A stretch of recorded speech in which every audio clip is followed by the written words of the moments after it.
Assalamualaikum warahmatullahi wabarakatuh. Perkenalkan, nama saya Made Ayu, NIM 2018-015-192. Dalam pembuatan video ini, guna untuk memenuhi tugas mata kuliah pengembangan IPS dengan dosen pengampu, Dr. Heri Maria Zulpiati, MPD. Assalamualaikum anak-anak. Bagaimana kabarnya hari ini?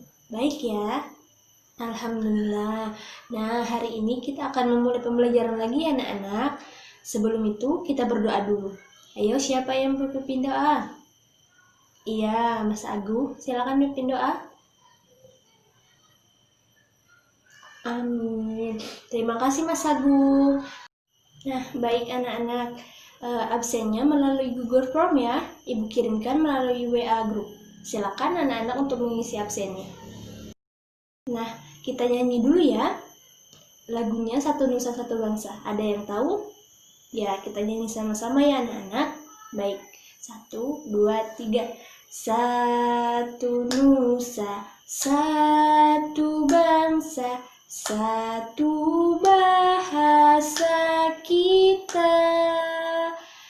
Tanah air pasti jaya untuk selama-lamanya. Indonesia pusaka, Indonesia tercinta, nusa bangsa dan bahasa kita bela bersama. Tepuk tangan untuk kita semua. Baik, terima kasih anak-anak. Nah, anak-anak, kita harus tetap semangat ya belajarnya. Biarpun belajarnya masih di rumah aja, kalian harus tetap semangat belajar, mengerjakan tugasnya, dan jangan lupa jaga kesehatan kalian juga ya. Ya, baik. Nah, anak-anak, ada yang tahu tidak kemarin kita belajar tentang apa? Ya, kemarin kita belajar tentang bentuk-bentuk interaksi manusia dan lingkungannya. Nah, sekarang kita akan belajar tentang tema 4, sehat itu penting, subtema 2, gangguan kesehatan pada organ peredaran darah. Nah, baik, Ibu sampaikan dulu ya kompetensi dasar dan indikator pencapaiannya. Jadi, kompetensi dasar yang pertama yaitu 3.2, memahami interaksi manusia dengan lingkungan dan pengaruhnya terhadap pembangunan sosial, budaya, dan ekonomi masyarakat Indonesia. Nah, baik, adapun indikatornya yang pertama yaitu menjelaskan interaksi antara manusia dengan lingkungannya. Dan yang kedua, mengidentifikasi interaksi manusia dengan lingkungannya. Kompetensi dasar yang kedua yaitu menceritakan interaksi manusia dengan lingkungan dan pengaruhnya terhadap pembangunan sosial, budaya, dan ekonomi masyarakat Indonesia.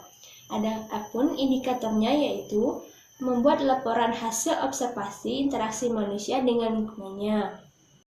Untuk tujuan pembelajaran yang harus dicapai pada pagi hari ini yaitu yang pertama, dengan mengamati gambar atau video yang ditampilkan, serta didik dapat menyebutkan interaksi yang terjadi di lingkungan masyarakat dengan benar dan tepat.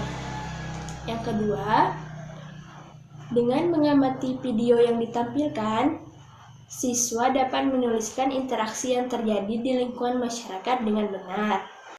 Nah, anak-anak, Ibu minta kalian untuk bacakan teks yang ada di atas. Ya, bacakan ya. Baik.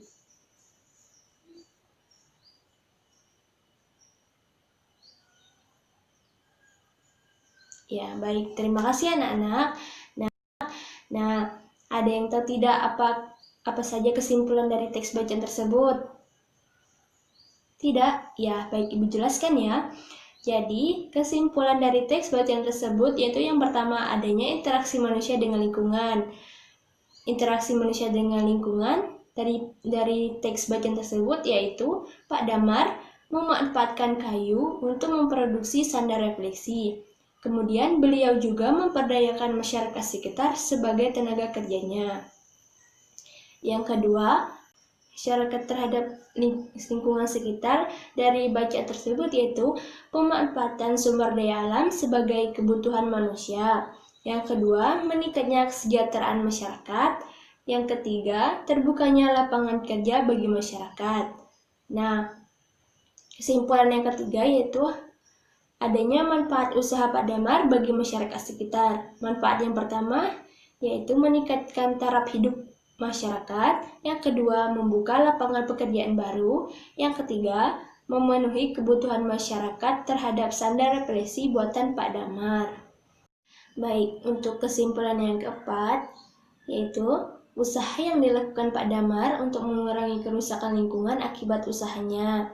Jadi, Pak Damar menyarankan kepada pemasok kayu untuk melakukan reboisasi pada lahan yang telah ia tebangi. Nah, kesimpulan yang kelima, adanya hubungan ketergantungan yang terdapat dalam bacaan. Yang pertama yaitu Pak Damar membutuhkan pasokan kayu dari pemasok kayu untuk memproduksi sandar refleksi. Pemasok kayu membutuhkan Pak Damar untuk membeli kayunya. Nah, dari hubungan ketergantungan tersebut, keduanya memperoleh keuntungan berupa uang. Nah, hubungan ketergantungan yang kedua yaitu Pak Damar membutuhkan masyarakat sekitar sebagai tenaga kerja untuk membuat sandar refleksinya. Nah, sedangkan masyarakat sekitarnya membutuhkan pekerjaan Pak Damar untuk sebagai tambahan hidupnya. Nah, dari hubungan ketergantungan tersebut, keduanya pun memperoleh keuntungan berupa uang. Nah, baik. Anak-anak, ada yang tahu tidak? Ini gambar tentang apa? Ya, ini gambar tentang masyarakat yang sedang melakukan kegiatan bersih-bersih atau gotong royong di sebuah selokan. Nah, anak-anak, jadi kita sebagai makhluk hidup sosial ini hidupnya bergantung kepada orang lain. Jadi kita harus bersama-sama melakukan kegiatan dengan makhluk lainnya. Kita juga harus tolong-menolong terhadap makhluk yang membutuhkan. Begitu ya anak-anak? Ya, baik. Nah, ini ada video. Silakan kalian tonton ya. Assalamualaikum warahmatullahi wabarakatuh.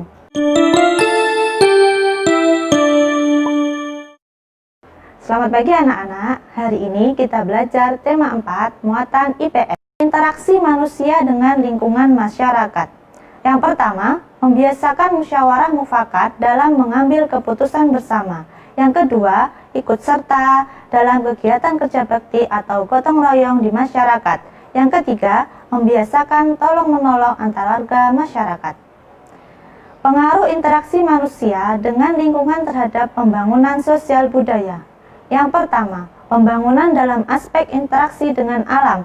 Contohnya, seorang siswa yang sedang menanam tanaman atau seorang siswa yang sedang mengamati pertumbuhan tanaman. Yang kedua, pembangunan dalam aspek lingkungan budaya. Contohnya, beberapa murid yang sedang menonton pertunjukan wayang kulit di daerahnya masing-masing. Kemudian yang ketiga, pembangunan dalam aspek lingkungan ekonomi. Contohnya, yaitu pengadaan sistem pembelajaran kerja, yaitu untuk masyarakat yang belum mempunyai pekerjaan, maka diadakan pelatihan kerja. Kemudian interaksi sosial dalam bidang pendidikan. Yang pertama, interaksi antar siswa. Yang kedua, interaksi siswa dengan guru. Yang ketiga, interaksi siswa dengan sumber belajar. Yang keempat, interaksi antara siswa dengan lingkungan. Yang pertama, interaksi antar siswa, yaitu interaksi yang terjadi antara siswa dengan siswa. Contohnya, ketika siswa sedang berdiskusi atau ketika siswa sedang mengerjakan belajar kelompok. Yang kedua, interaksi siswa dengan guru adalah interaksi yang terjadi antara guru dengan siswa. Contohnya, seorang guru yang sedang menjelaskan mata pelajaran di depan siswa, kemudian salah satu siswa menanyakan pertanyaan atau menanyakan suatu pembelajaran yang belum ia mengerti kepada ibu guru tersebut.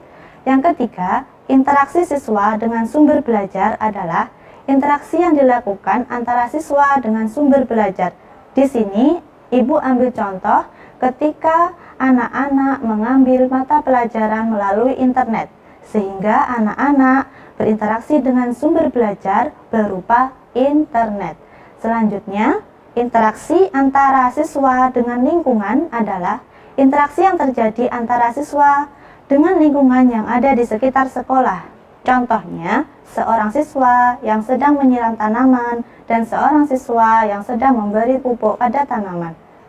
Selanjutnya, interaksi sosial di berbagai bidang kehidupan. 1. Bidang ekonomi, 2. Bidang politik, 3. Bidang sosial budaya, dan keempat adalah bidang moral. Yang pertama, interaksi dalam bidang ekonomi. Contohnya, adanya bertemunya penjual dan pembeli di pasar. Ada petani menjual hasil pertanian di pasar. Ada sales menawarkan barang dagangannya kepada calon pelanggan. Yang kedua, interaksi dalam bidang politik. Contohnya ada pemilihan kepala desa, pemilihan ketua kelas, pemilihan ketua OSIS, pemilihan pileg, pilpres, atau pilkada. Yang ketiga, interaksi dalam bidang sosial dan budaya. Contohnya, menampilkan kesenian tari daerah lain pada acara pentas seni. Yang kedua, berteman dengan teman yang berasal dari daerah dan suku yang berbeda. Yang ketiga, berkunjung ke daerah lain untuk mempelajari kebudayaan daerah tersebut. Yang keempat, interaksi dalam bidang moral. Contohnya, mengikuti pengajian-pengajian yang ada di lingkungan sekitar. Yang kedua, mengikuti penyuluhan tentang penyalahgunaan narkotika. Dan yang ketiga, mengikuti kegiatan pelatihan pramuka. Selanjutnya, faktor terjadinya interaksi sosial antar warga masyarakat. 1. Perbedaan kandungan sumber daya alam pada setiap daerah. 2. Perbedaan kondisi demografis. 3. Kurang lancarnya mobilitas barang dan jasa. 4. Konsentrasi kegiatan ekonomi daerah atau wilayah. Dan yang terakhir, alokasi dana pembangunan antar daerah wilayah. Sekian pembahasan hari ini, semoga bermanfaat. Wassalamualaikum warahmatullahi wabarakatuh. Nah, anak-anak, coba kalian bacakan apa yang telah kalian tulis tadi. Ya, baik. Ibu panggil ya. Ya, Mas Agung. Ya, baik. Terima kasih, Mas Agung. Mbak Tia? Iya, baik. Terima kasih, Mbak Tia. Mbak Nopi? Baik, hebat. Hebat ya anak ibu. Kalian mantap, luar biasa. Sekarang coba kalian simpulkan apa saja yang dapat kalian pelajari dari video tadi.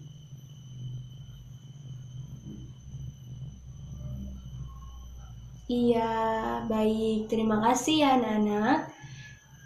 Nah, baik Ibu Lan ya. Tadi kita telah mempelajari tentang interaksi manusia dengan masyarakat. Apa saja interaksi manusia dengan masyarakat? Ia membiasakan musyawarah mufakat dalam pengambilan keputusan, ikut serta dalam kegiatan gotong royong dan kerja bakti kepada masyarakat, dan saling tolong-menolong terhadap sesama masyarakat. Nah, interaksi manusia dari segi alam, ada yang tahu tadi? Iya, seorang siswa yang sedang menanam tanaman, dan ada juga siswa yang sedang mengamati pertumbuhan tanaman. Dan interaksi manusia dengan lingkungan dari aspek pembangunan sosial budaya, siswa yang sedang menonton pertunjukan wayang ya. Iya, dan untuk interaksi manusia dan lingkungan dari segi ekonomi, ia mengadakan kegiatan ahli. Ya, benar. Baik. Ibu simpulkan ya. Jadi tadi kita telah mengetahui tentang interaksi manusia dan lingkungan dari berbagai aspek pembangunan, yaitu alam, sosial budaya, dan ekonomi. Nah, jadi kalian sudah paham ya anak-anak? Ya, baik. Nah, pembelajaran kita sudah selesai ya. Ya, sekarang baik. Untuk soal evaluasinya, Ibu kirimkan ke WA grup ya. silakan kalian kerjakan. Dan jika kalian kurang paham dengan soalnya, bisa minta tolong ke ibu atau ayah kalian ya. Ya baik. Nah, kalian harus tetap semangat, selalu jaga kesehatan, dan ikuti aturan pemerintah ya dengan menerapkan protokol kesehatan. Apa saja, yaitu ya jangan lupa pakai masker, menjaga jarak, dan mencuci tangan. Ya baik. Terima kasih anak-anak untuk pembelajaran hari ini, dan semoga kalian sehat selalu. Nah, silakan dikerjakan soal evaluasinya. Besok di sekolah lagi kita bahas bersama ya. Baik, terima kasih. Ibu tutup pembelajaran hari ini. Assalamualaikum warahmatullahi wabarakatuh.